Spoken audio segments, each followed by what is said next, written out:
আজকে শুধু একটাই তরকারি রান্না করছি, বেশি কিছু রান্না করিনি। ডাঁটা আলু দিয়ে তেলাপিয়া মাছের ঝোল করছি, খেয়ে নেই।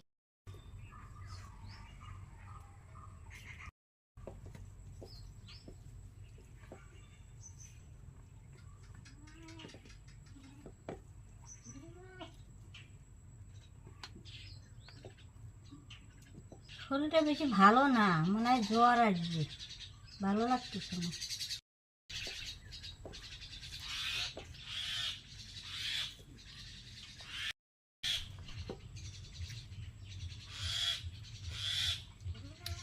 খুব ভালো হয়েছে, আলু দিয়ে ডাঁটা দিয়ে তেলাপিয়া মাছের ঝোল রান্না করছি, খুব সুন্দর হয়েছে।